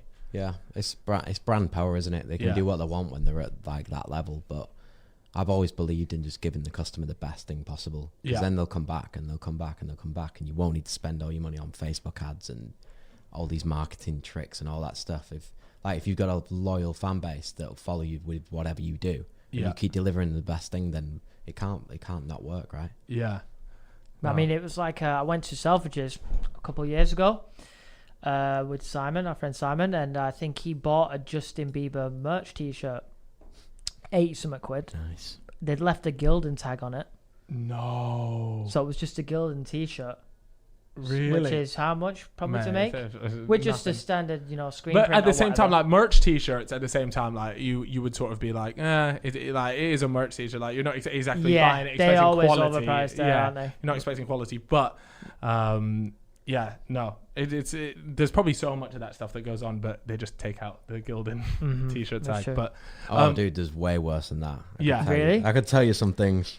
yeah, Yeah, no brand specific, but we've been around factories in Italy that are the best factories in the world, and there's products in there with the labels cut out that are actually made in like the back end of Tunisia or Romania, yeah.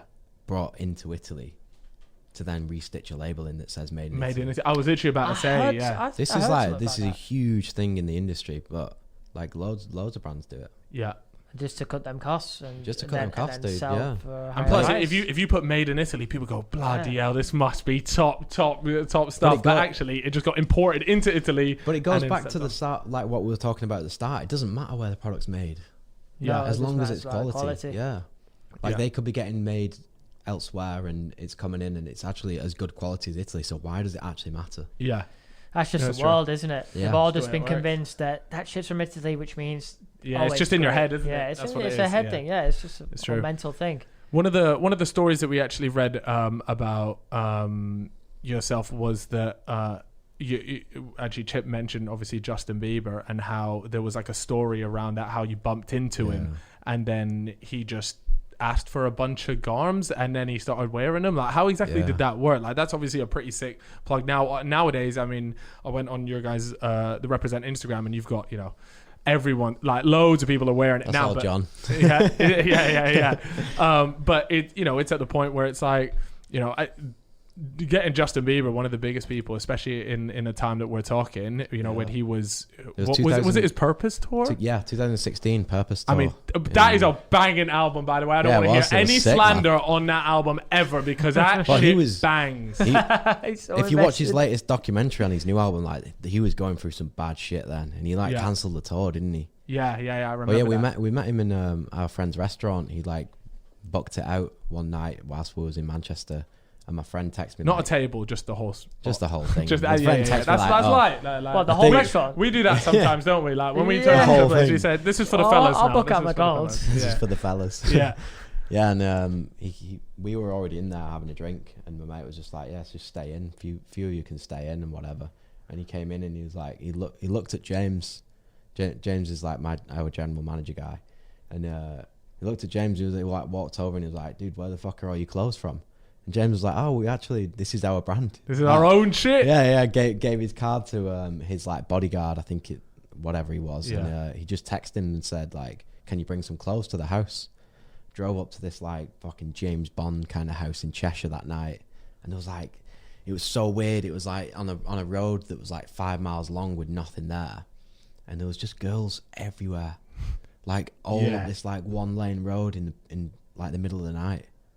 Just What? absolutely like trying to packed. find him, trying to look for like where his house was. Like fan. Oh, I thought you Fans. meant like he Nah, was. dude, like he just had loads of chicks with him. They just knew like where the address was, and They like, there hunted was him down. paparazzi everywhere, and you just think, what the fuck's going on? And then But you yeah, we charge gave him for him- the clothes, right? You obviously. Here's the invoice, Justin. Yeah. Some weird stuff Pay us actually did back happen with after that, but What's that? we'll Some leave weird it at- stuff. Yeah, Yeah. it got a bit much, but he wore it a lot. Yeah. It was really good. That is a big moment. You're in a restaurant. You're in a mate's restaurant in Manchester, in Yeah. your hometown. You're wearing your own garbs. That's sick. Justin Bieber walks in and thinks that your garbs look so good that he's asked for them. Yeah, I mean, That is it mental. could be Justin Bieber. I think Yeah. it's like anyone. Like, if anyone comes up to you and asks you like where your clothes from, I'll be wearing stuff that I don't like. That's not That's mine. true, you know, And if someone yeah. comes up to you and go, "Where'd you get that T-shirt from?" Yeah. There's an element in you that just goes, "This man Yeah, rates your my heart just style." your heart sets on fire. He starts beating. And now imagine that, but you made the garms. That must have been mad. That's a good feeling. Yeah, it was sick. I remember that clearly. Yeah. Yeah. And then from there, I guess it's just one of those things where it's like, you know, you almost, I don't want to, because it's not Lucky Break. It's not the reason why it was successful, but it's one of those things where it just really helps out. And then from there, it's the same with the Selfridges thing. One comes in, another comes in. And then nowadays, I think, who was it? Like Young Thug. There's probably a bunch of different people out there that are all just wearing. Yeah, all represent our stuff. favorite rappers wear it, which is Really? good. Yeah, that is so so a lot cool. more now. Yeah, all of them. wear it. Everyone, man, everyone wears it. I love Yeah. it. No, Wow, that's quality. yeah, Shit. it must be sick. It's one of those things like, you know, you create something and then you see them on other people and it's like they've asked for them, you know, you haven't paid them to wear it. It's all just like it's an organic feeling, and that Yeah, must it's be good. pretty cool. It's Especially- like they've looked in their wardrobe and they've gone, I'm gonna wear this today. Like Yeah. you know what I'm saying? That's pretty sick. Especially someone so high profile, because they have to be particular about what. Well, they try to be particular about what they wear, I because mean, it's going to a be lot seen of them by are millions. stylists, don't they? They Yeah. like, Yeah. like choose their outfits and stuff. So Yeah, And then it's true. stylists are like, yeah, represent. That's verified. Go for it. that's verified. yeah, if you like it, you'll wear it, won't they? Yeah, that's Yeah, valid. that's true. Oh, that's what they say now. Yeah, On that's TikTok. valid. That's Yeah, what yeah, I I see saw all that. the time. That's valid. Yeah. Yeah, that's what they say. Oh, yeah, it's Yeah, that's weird, the thing, isn't isn't it? it? Yeah, It's that's such a valid. weird little meme. Yeah. Yeah, no, I find all that, like, that side of things really interesting in terms of like marketing and things like that.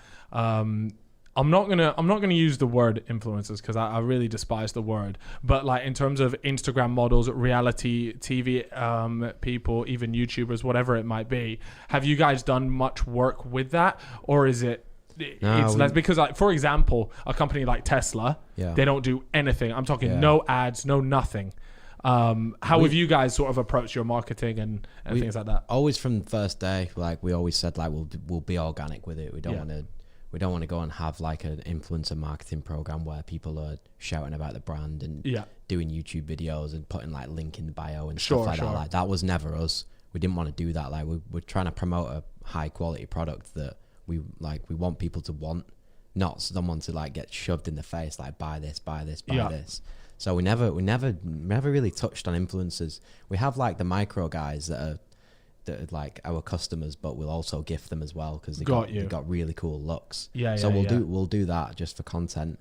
But we don't really do influencers, do we? Like how we do it is like in terms of if we listen to it instead, for example, like artists and stuff. We listen to it as like let's get the. Yeah, Okay, right. So like musicians, rappers they're and like, stuff. let me hear the yeah. album first, and if the album pops, Exactly. It's like not social media influencers, more like we'll gift to artists. We'll gift to all artists, our favorite like, rappers and stuff. Yeah. And you said micro influencers as well. Is that like Yeah. smaller Instagram guys? Yeah, like, just like guys that have Dressing brought up well. with the brand. So Yeah. like, what if you was to post your outfit like so much and you were always buying represent, we'd notice that and we'd be like, all right, cool, let's start gifting him a few things as Yeah. well. Yeah. a couple of Like, people I been follow around. on Instagram. yeah, you and me both, really. Yeah, Elliot B Fit. Yeah, You cool know him? guy. Yeah. A couple Not of gifted him yet, but couple of the fashion guys I followed are always wearing represent. yeah, And all, yeah. yeah. Most of it's organic, man. Like we. There's some Tokyo Dons, that have the sickest stuff. Like, Yeah. we follow a couple guys from like Japan and things like that, and they're These guys. always coming with just like the best things. stuff, yeah. And I'm like, there's a jacket literally on the floor there, and what do you call it? I saw one of the guys that Chip showed me, and I literally DM'd the guy. He didn't put it anywhere, and I just DM'd him. I was like, yo, where's this jacket from? And he was just like, oh, it's here. And so I literally just went and copped it there. But I think I do that way more now than. What brand is that? So that one is Alex, can you pick it up and read it out? It's called like Here Is Now. Oh, This Is Never That. Yeah, and I'd never heard of this brand before. Yeah, cool. Instagram is a spot for me right now, finding brands. Yeah, I found like Instagram a really good spot. Yeah, for sure. Dude, there's so many pages and stuff that are just doing really cool shit, and like Yeah. little brands that you'd never even hear of, or like one man bands that are just insane, where you can making really cool find stuff. some And really in terms cool of collabs, you actually did one, and a lot of people viewing will probably, or at least heard, they know about FaZe. Yes. And you guys did a collab with FaZe. Yeah. Which is really cool. I got the hoodie to that. Yeah. Yeah. It's just different. Like, So what? Like, how did that come about? And second, like, why? back to LA stories again. Oh, here we go. We used to go out a lot in LA, like every single night, and them guys were out every night, like Banks and those Temper, boys. and Warwick. Yeah, Yeah, Warwick yeah. with Tav. Like, do you know who Tav is? He's like their manager or some, like No, okay. Banks manager, whatever. Yeah. He used to be a club promoter. So we'd go to the club with him. They'd go to the club with him. We'd always be in the club together. We'd always they'd come back to ours or whatever, and we just relationship built through that. And we just thought, why don't we just do like a little run of some stuff and see how it goes. Like Banks loves wearing vintage tees. Yeah. So we did like a vintage tee with what we always use, like an angel, like the Rolls Royce angel. So we kind of combined some kind of like, it was like a metallic like gamer girl of an angel. Yeah. So it was like I guess it was just both of our minds connected to make that thing come to life. Made a little cool video of it and just put a t-shirt and hoodie out there, and it did really well. Yeah, it was good. Yeah, no, I remember being online for that. Just like, I need to get this fucking drop. Yeah. In fact, I messaged my friend Pablo. That doesn't sound sus, mate, but yeah. No, I was like, Pablo, when this drops, I need you to buy it for me, because Yeah. I wasn't going to be up, and he's always up at this time, so I was yeah. like, Pablo, do not miss this, please, get this for me. Yeah. I've It's weird 'cause woken up, boom, he secured it. Yeah, I was like, we wanted to like do a store in LA for it and drop it like as an actual thing, because when I was there in summer of the year before whatever lockdown was, 2019 is it? They did a Kappa collab. So my friend has Kappa. remember done a that. few. They done like champion as well. They've done quite a few now. And they did a store on Melrose, and we was at the store, and it was just there must have been like 5,000 kids. Yeah, carnage. And we were just in the middle of it all, thinking, "This is fucking crazy. We got to yeah. do something." Was Yeah, it the yeah, store? Was it? Well, you know where round 2 is? Yeah, it was next door to that. Yeah, I thought so. I remember something about that. It was pretty good inside as well, Yeah, right? man, it was Like, good, Well yeah. done up. Yeah. Do they not have it anymore? It was just No, for like it's just one a pop-up, weekend. isn't it? Oh, was Yeah. it? Yeah, Oh, I okay. think so. They're collabing with a lot of people, aren't they? They've done some Yeah, good stuff. I mean, I really like it. I think it's a cool concept, Yeah. and it obviously works. It helps everyone out, really, and that's all. I guess that's the whole point of collabing. But in going forward, do you have any other like collabs that you guys are working on right now? Obviously, there'll be some that you can't say or whatever, but other, is it something that after you've done something like that, you're like, yo, we should maybe do more of these, or are you guys like, maybe not? Yeah, definitely. Like building it out to better collections and more products with people who we've always collabed with. But I wouldn't go out my way to find people to collab with. Like we wouldn't go like reaching out to people. Got you. I just like it coming organically. Like we've done artist collabs with like Machine Gun Kelly, and then we recently did. Who did we do recently? Megadeth. Did a couple of bands, Ozzy Osbourne. Sick. Just like vintage Yeah. rock collabs, just because that's like what we grew up listening to and what our inspiration is. So that's why we do them.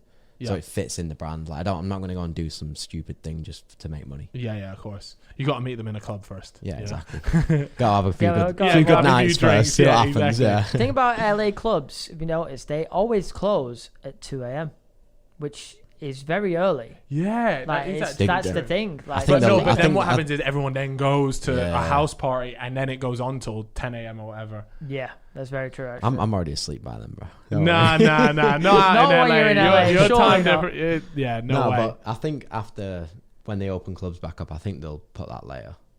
Surely reckon? they will. Yeah, Well, I hope they've so. been talking about it for years. Yeah, They just don't. 2 a.m. is way too early for a Fucked club. up. Yeah, You whenever get I'm in 2 LA, hours in a it's club like- and it costs you like 10, stupid 15 money. grand, whatever you're paying. Yeah. not that.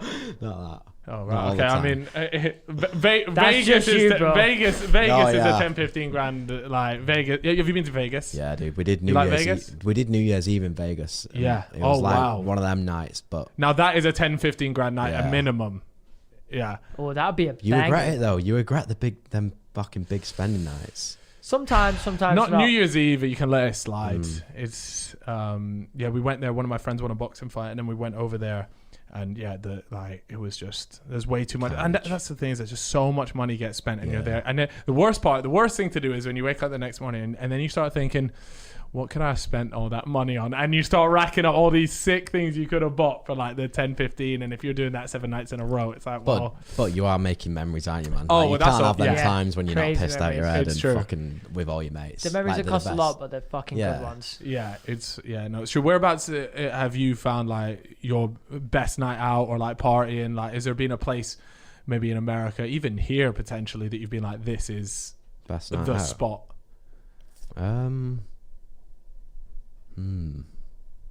This is a tough one. I don't even know where mine is. Don't know. We've had some LA nights, are just crazy, man. Yeah, we used to actually have a group on WhatsApp called LA Nights, and that was it. We'd get Tav in and we'd just milk the fucking promoters and get them all to just make us a huge table and be like 15 English lads at this table, and they'd all bring like 20 girls each. And just be fucking rammed, and everyone in the club would just be like, what are these guys doing? It would just be so funny. That's sick. Yeah, we'd always throw after parties and just completely obliterate the house. And, well, did you get a little Airbnb?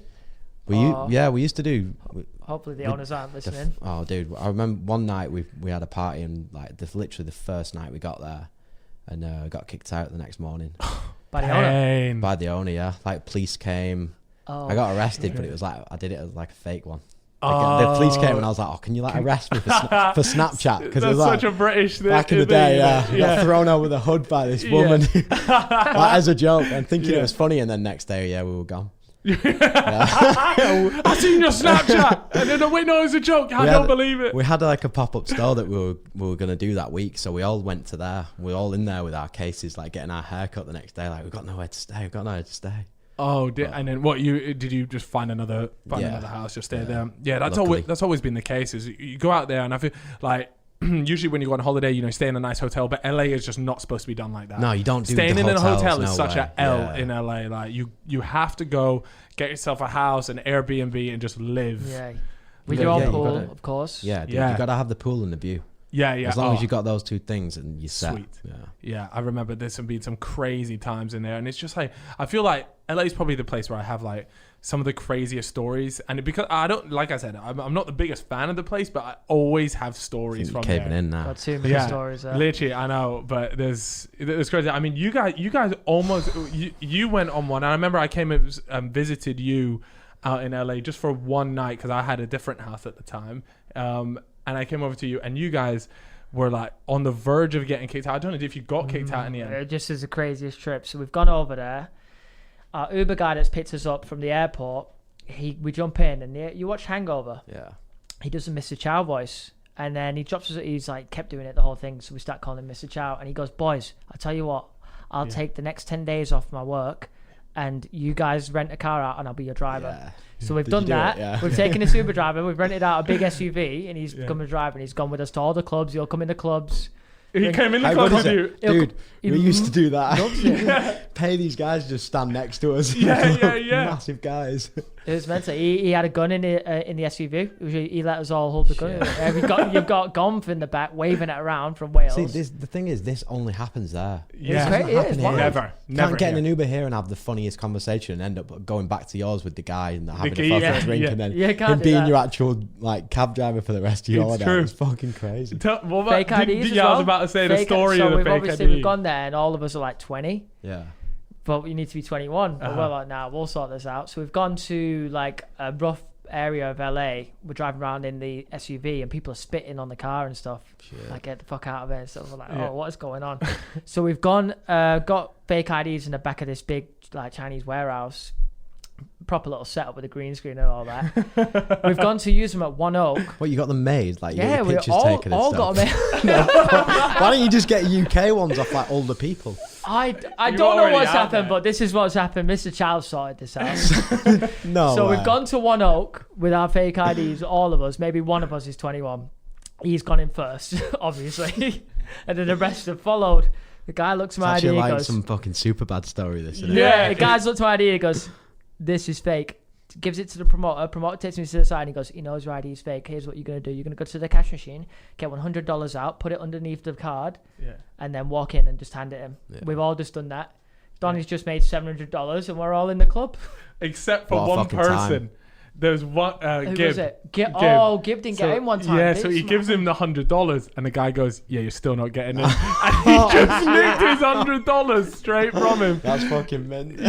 I'm pretty sure that the promoter came back out and he had to do something to get in. He kicked off. He kicked off like, he's got my $100. What club was it? Was it Warwick? No, it's just One Oak. Oh, One Oak, yeah. Great place though. Great place. There was a time where Tom Hanks. It's so funny, that stuff.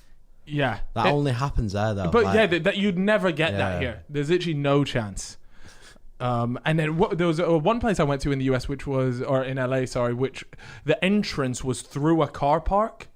I walked into a car park and it's a very low key bar, and I'm telling you, they need to invest in some proper lights, because I can't even see where I'm going. It's supposed to have that LA vibe.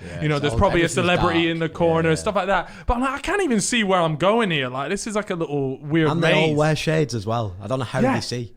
Wait, they all wear shades black in the club? restaurants, and it's they've got shades on, and you're thinking, dude, I can't see, and I've not got shades on. So what are they even looking at? Oh, yeah. Is that because they're just trying to be inconspicuous? Yeah, well, what do you call it? Anyway, it was gone in there, and then supposedly, there's, Kylie Jenner or one of the Jenners were in there, and we were just sitting in the corner, and this guy comes over and he's like, yeah, you guys are going to have to move. You're too close to them. And we're not close to them. We're they're in the distance, right? But I'm 20 at this point. I wasn't 21. And so I knew that I was in here and this guy could just boot me out at any point anyway. So I'm like, yeah, no worries. So I moved for me and there's 5 of us in there. We moved further away.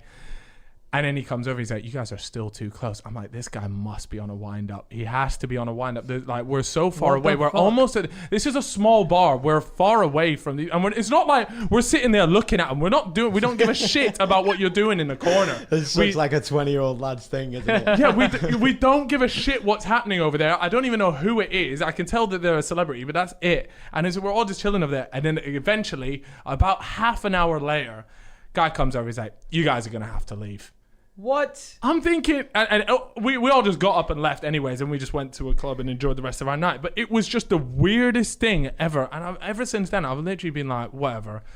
People that in LA, the celebrity sort of lifestyle culture, there is just a bit mad. It's nuts. But the best thing about LA for me is the house parties. And I remember going to one. We got a text, one of my friends, Joe. And he was like, right, okay, we'll go to, and this was ages ago. Again, this was when I was around 20, so we're talking 7 years ago. It was back then. There was a group called the Janoskis, Janoskians. Janoskis are a shoe. Janoskians, is that right? Yeah, Janoskians, and they were really big. It was a group of Australian lads. They weren't a band. They were a really well-known, just group of Australians. Right, okay. They were at the time they were absolutely popping, and we went round to theirs, and we get in, and there's obviously a bunch of stuff that shouldn't be there, right? Anyways, we go out into the pool. There is just naked chicks just jumping in this pool, absolute carnage. Anyways, an hour goes past, and I'm having a class time. I'm hearing a chopper. He's in the pool. Yeah, there's a chopper going off, and it turns out it was a news chopper. Looking over it, all this sort of they were getting footage or something of this house party. Then another 30 minutes go past, and then the police just came in. They're like, get everyone out. Everyone's got to go. And I'm thinking they're someone's getting fucked for this. House parties. The house parties are sick. They're rammed as well. That's crazy that you were going then though, 19, 20. We were the same, and no one else was. Yeah, it was so I don't know. We were watching Entourage, and that made us go. That my brother was obsessed with that. He was like, come on, we've all got to go. So we'd shut the business down for a month, fuck off to LA, and we'd get there and be like, what do we do now? Yeah. The first time we ever went, the first night we got there, we had a party after the club, because we didn't know that you gave your postcode to one guy and that's it. It's the fucking end of it. Yeah. So everyone's at your guy. We give one promoter our thing. He was like, yeah, just bring girls though. Like, yeah, no problem. Pull up to the house. There's a fucking crowd of 500 people at the door. There's an attorney at the door. There's security, and there's a guy bringing a bar. There's a girl with a piano. Everyone's in the house. It's like, dude, this is the first night ever. Hope you don't mind, fellas. Don Johnson was like slurring shots all over our kitchen. And we're What all the just hell? stood there in this corner, and all these people in this house thinking, this is unreal. But you don't realize it's just every day there. Yeah, it's normal. Every day, Well, yeah. I guess the girls are literally just waiting for a text from Yeah, the 20 promoters that of they're a mates zip with. code, yeah. and they're like, this is the spot tonight. They just rock up there. I guess some bring pianos, and it's carnage. I mean, Well, we tried to have a party once, and there was there's like this promoter in LA called like Romeo or something like Yeah. Roman like that. Royal. Roman. Of course, you know Roman. yeah, come on now. Fucking Of Come course, on now. that's who it is. Roman. So every time I go to LA, I'll see Roman. Yeah. Yeah. And I'm with him, and I'm fortunate. He's just gone. So have a party at yours. I'm like, yeah, Never say that to me. right, Yeah. let's fucking have it. And Roman, he'll bring about 30 like Swedish blonde girls. Yep. Yeah. So we've done that. He's brought a load of people to the house. We've all walked in. The camera's right there. The owner calls us and says, "Get everyone out of the fucking house right now." Really? What? How long had the party been going? Roman as well. The party probably lasted for about 10 minutes. No way. Oh Yeah. God, man. Yeah, that's the problem with those. But they've just changed the rules, I think, on Airbnb now, where can't. they can only rent them out for like 30 days of the year, something like that. So Yeah, it's strict at the moment over there. But yeah, I don't know. well, it's strict, but it's nothing like here. No. Like, well, just in terms of like the coronavirus doesn't exist in the US.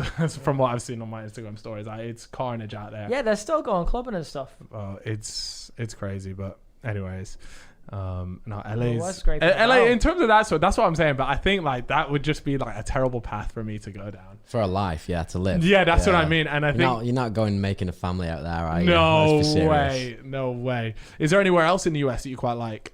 Yeah, I love New York as well. Yeah, New Yeah. York. I Okay. love New York. Love New York. I don't think I could Delta. live there though. No. No, I like being like out in the open. Gets You know what I too mean? Yeah. hot in the summer and too cold in Yeah. the winter because it's Yeah. like concrete jungle, isn't it? It's just It's true. boiling. It is good to go there, man. I love going there. but- It is just like the movies for me. Yeah. It genuinely is like the movies. I went there in December and it doesn't even snow in December, but fortunately it properly snowed. Went to Central Park, just completely Yeah, like, white. that's literally I just felt like like I was in a movie. I was like, yeah, this is the shit right here. Yeah, That it's is sick. I think one of the places that I went to was we recently went to Miami. Miami's all right. You know what? I've never done it. I've never done I it. loved Miami. You know, I have a feeling you would enjoy it. Yeah. Just off of Keep the thinking about it, you know. yeah. No, it's class. I know, Yeah, it is. Miami is open. It's Let's go now. Just 1 week out there. I remember we went to a strip club out there, but in Miami, it's